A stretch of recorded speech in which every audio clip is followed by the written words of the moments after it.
So, your character had a pretty rough time of it at the end of last season. Yeah. Can you tell us where things are going to pick up and what's going to happen? Well, yeah, as far as Mason's perspective, things definitely got real. Like before they were, it was a very exciting journey that supernaturals even existed, and now it's real.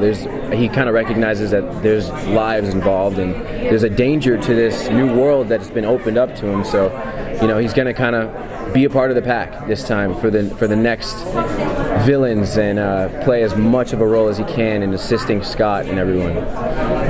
Can you give us any hints as to what his role within the pack is going to be? Right. Yeah. It's ever since when I first booked the role, I was told that Mason is pretty much a Stiles 2.0. So as Stiles doesn't necessarily have any supernatural abilities, he still has plenty of abilities that he's an asset to the pack, and that's kind of what Mason does. He has a 4.6. Mason has a 4.6 GPA. So this stuff, and he obsesses over things. So when his interest is locked in, he's going to do everything he can mentally to make up a plan or come up with some type of scheme to help the pack. If you could give Mason any of your characteristics or hobbies, what would you like him to have? I really like journaling.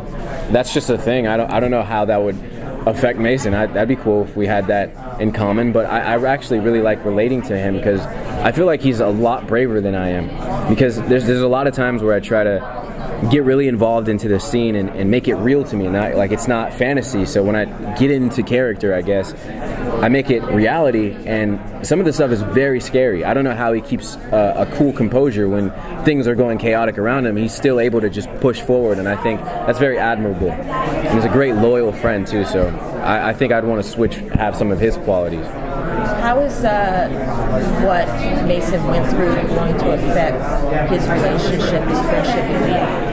That's a good question. I think that they're stronger. I think it can only get stronger from here because they've already been through so much, and kind of like battle brothers, if you will, like that. When you go through a traumatic experience together and overcome it only can bring you closer, and that kind of is what happens. We're just part of a pack now. We're more than Mason and Liam is more than just friends. They're part of a movement, and they need each other.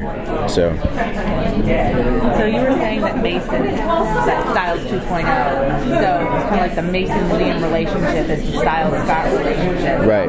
Yeah. Are we going to see any more parallels between those relationships in this coming season? I hope so. I mean, we only finished the first half, and the first half has been so hectic where we don't really even have time to reflect on our friendship or anything like that. It's really like we are fighting once together, and so it's kind of focused on that. But I would love to see some more parallels. I'm pretty sure there are. They actually had their own joking things and their own. We have really good chemistry on camera, so I'm pretty sure we're going to see a lot more parallels.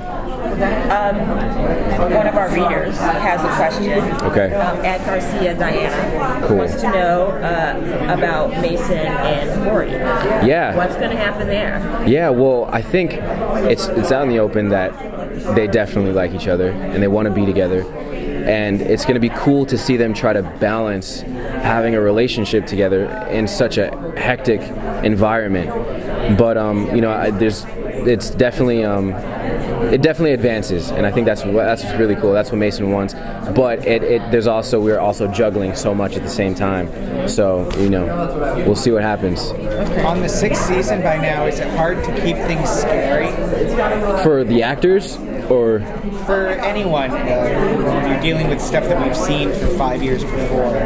Is it hard to still make it scary? Well, if people still get scared, I mean, I personally was scared of the Dread Doctors, and I worked with them, and I know what they are. I know the people under the mask, and I think the concept behind it is always has a good horror feel, and I think the writers do a great job.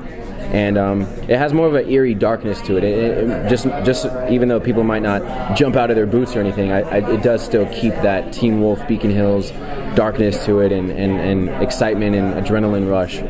So that definitely stays. Are the Dread Doctors still around? Can't release that one. I don't know. Who knows? We will see. Season 6 will tell. What's changed for you since you joined the casting team? Man, this set has been